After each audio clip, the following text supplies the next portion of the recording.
上次看那不会干，我是推推手蜜幻啊。今天的挑战是只能用队友盒的物资吃鸡啊。队友成盒之前啊，允许暂时捡东西，特别是允许捡手雷啊。这个挑战啊就很刁钻了。那你说，要是我队友不死怎么办呀？你们这是在逼我犯罪啊！我是那种人吗？那就只能等队友暴毙啦。而且啊，我还不能跟队友跳一起，要不然啊，他这局可能就没有成盒的机会了。你说我在边上啊，救也不是，不救也不是啊。但离得太远，舔盒又很麻烦，真是个让人头疼的挑战。这是第2局了，第1局开局5分钟啊，队友就完美的完成了使命。等我赶到现场后啊，真的是除了盒子什么都不剩了。这敌人啊，就好像8辈子没吃过饭一样啊，就给我剩了2杆空枪啊，也是无奈光荣失败啊。希望这局队友的舌头大一点啊。那在队友成盒之前啊，我们就先随便捡点东西，先屠个村玩玩吧。右边有人，下面有声音。坡上也有人啊，好像不止一个，还没投，可能要被打死啊，那就只能被迫先打死他们了。有坡座掩体，哈哈，名字可是太秀了。前面还有人，哦呦，6倍 AK 顶不住顶不住啊！所以啊，平时一定要小心自己装的是什么倍镜啊。可惜是个机器人啊，队友看起来还挺坚挺的，那我们还能再杀一会儿。有车声，听起来像是快递车。果然开这辆车的没几个有好下场啊！看到这儿，可能就会有人好奇了，明明是4排，怎么都是单个的敌人，或者是2个的？也不能太怪他们了，说不定有社交恐惧症啊，不喜欢打团。围墙外有动静，我们去个让他意想不到的位置干掉他。我来了！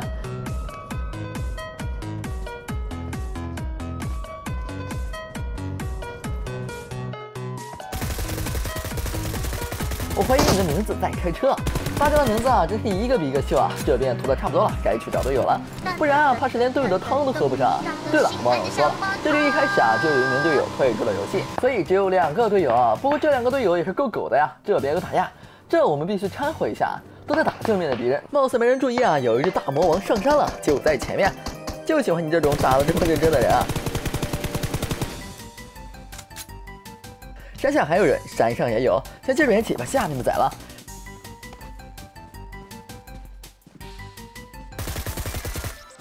上面是没动静了，应该在观察。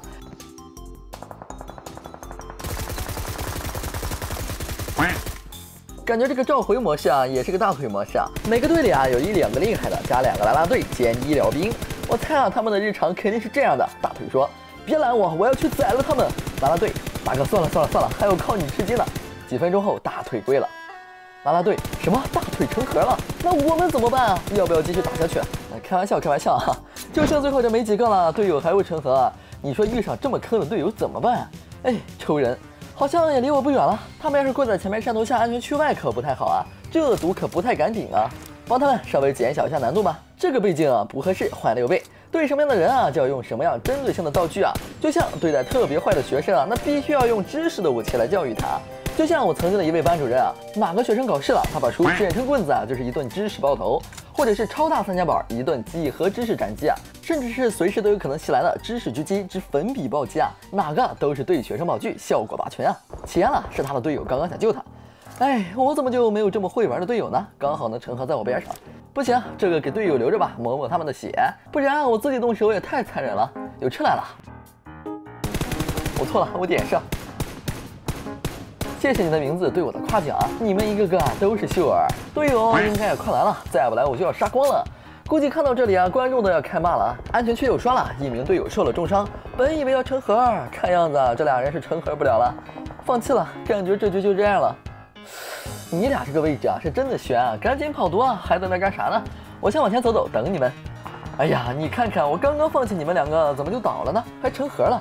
那你这盒子也没法舔啊！我就是皮卡丘啊，也得给我电死啊！那只能希望另一名队友加点劲儿跑进来了。我还是向前接一下吧，这个位置啊可以说是超级危险了。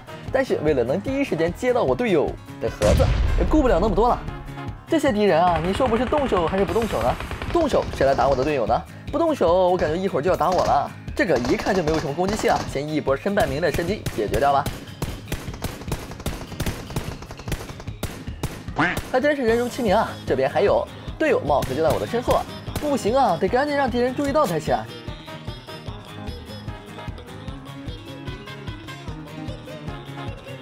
你别打药了，看这边，我边上有个兄弟送你啊，麻烦你帮我拆一下快递啊，我不好意思拆。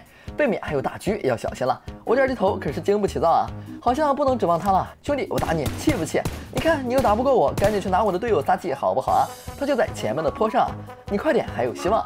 这边居然有个人啊，没装备站在这里，落地挂机挂到决赛圈啊，你才是这局最秀的人啊！这应该是那个狙啊！你的任务没完成啊！我队友还活蹦乱跳的呢，打2下就要缩头啊，不然可能会被秒。右边还有一个，但是应该来得及，让我先干掉一个。